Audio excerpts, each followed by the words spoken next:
Hello everyone, very good afternoon. आज हम देखते हैं कि एमएससी 003 और 103 और 109 का मोस्ट इंपॉर्टेंट क्वेश्चन। तो ये क्वेश्चन जो है एग्जाम में बहुत बार रिपीट हो चुका है, तो उम्मीद है कि क्वेश्चन पूछ सकते हैं। तीन सब्जेक्ट कोड का है, तो एक बार तो हमें देख ही लेना चाहिए। ठीक है, तो देखते हैं हाइपोथेसिस टेस्टिंग, अल्टरनेटिव हाइपोथेसिस और नल हाइपोथेसिस के बारे में। तो आइए इसके बारे में देखते हैं हम। Hypothesis is a tentative statement about the relationship between two or more variable. It is a specific testable predication about what you expect to happen in study. A hypothesis often follows a basic format of if this happens, then this will happen.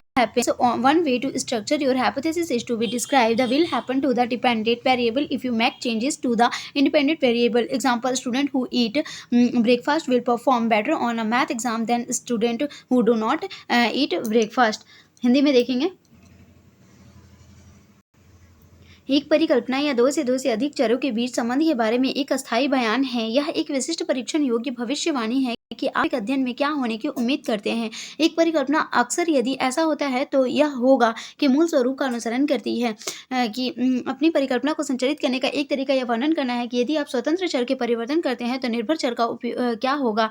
उदाहरण: नाश्ता करने वाले छात्र गणित की परीक्षा में नाश्ता ना करने वाले छात्रों की तुलना में बेहतर प्रदर्शन करेंगे।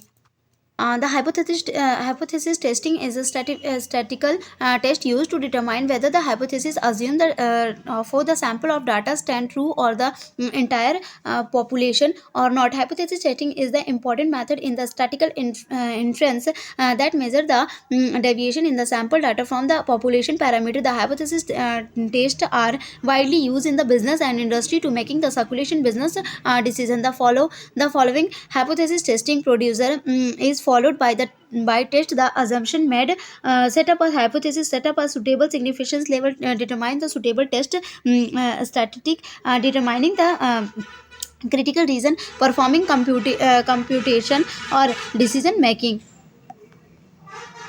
परीक्षण: परिकल्पना परीक्षण एक सांख्यिकी परीक्षण है जिसका उपयोग यह निर्धारित करने के लिए किया जाता है कि डेटा के नमूने के लिए अनुमानित परिकल्पना पूरी आबादी के लिए सही है या नहीं। परिकल्पना परीक्षण सांख्यिकी अनुमान में महत्वपूर्ण तरीका है जो जनसंख्या के पैरामीटर से नमूना डेटा में विचलन को मापता है। महत्वपूर्ण व्यापारिक निर्णय लेने के लिए परिकल्पना परीक्षणों का व्यापार और उद्योग में व्यापक रूप से उपयोग किया जाता है। की गई धारणा का परीक्षण करने के लिए निम्नलिखित परिकल्पना परीक्षण प्रक्रिया का पालन किया जाता है। एक परिकल्पना स्थापित करें, एक उपयुक्त महत्व स्तर पर स्थापित करें, एक उपयुक्त परीक्षण सांख्यिकी का निर्धारण करें, महत्वपूर्ण क्षेत्र का निर्धारण करें, संगणना करना और निर्णय लेना।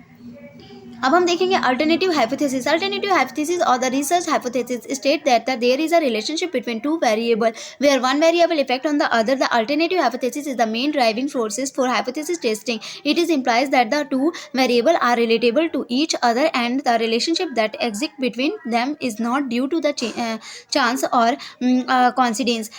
When the process of the hypothesis testing is carried out, the alternative hypothesis is the main subject of the testing process. The analyst intends to test the alternative hypothesis and verifies its plausibility. अब हम देखते हैं वैकल्पिक परिकल्पना के बारे में। या अनुसंधान परिकल्पना बताती है कि दो चरों के बीच एक संबंध है जहां एक चर दूसरे चर को प्रभावित करता है। परिकल्पना परीक्षण के लिए वैकल्पिक परिकल्पना मुख्य प्रेरक शक्ति है। तात्पर्य यह है कि दो चर एक दूसरे से संबंधित है और उनके बीच मौजूद संबंध संयोग या संयोग के कारण नहीं है। जब परिकल्पना परीक्षण की प्रक्रिया की जाती है तो वैकल्पिक परिकल्पना परीक्षण प्रक्रिया का मुख्य विषय होता है और विश्लेषक वैकल्पिक परिकल्पना का परीक्षण करना चाहता है और इसकी सहायता की पुष्टि करता है। अब हम देखेंगे नल हाइपोथेसिस के बारे में। The null hypothesis HO aims to nullify the alternative hypothesis by implying there exists no relation between two variables in the statistics. In state that the effect of null variable to the other is slowly due to a chance and no empirical causes lies behind it. The null hypothesis is established alongside the alternative hypothesis and is recognized as important as the latter. In hypothesis testing, the null hypothesis has a major role to play as it influences the testing against the alternative hypothesis. परिकल्पना अन्य असक्त परिकल्पना का उद्देश्य है वैकल्पिक परिकल्पना को यह कहते हुए समाप्त करना कि आंकड़े दो चर के बीच कोई संबंध मौजूद नहीं है। यह बताता है कि एक चर का दूसरे चर पर प्रभाव केवल संयोग के कारण होता है और इसके पीछे कोई अनुभवजन्य कारण नहीं होता है। शून्य परिकल्पना को वैकल्पिक परिकल्पना के साथ स्थापित किया जाता है और बाद की परिकल्पना के रूप में महत्वपूर्ण माना जाता है। परिकल्पना परीक्षण में शून्य परिकल्पना की प्रमुख भूमिका होती है क्योंकि यह वैकल्पिक परिकल्पना के विरुद्ध परीक्षण को प्रभावित करती है। वीडियो गाइज, अगर वीडियो अच्छी लगी तो प्लीज़ लाइक और subscribe my channel guys. Thank you.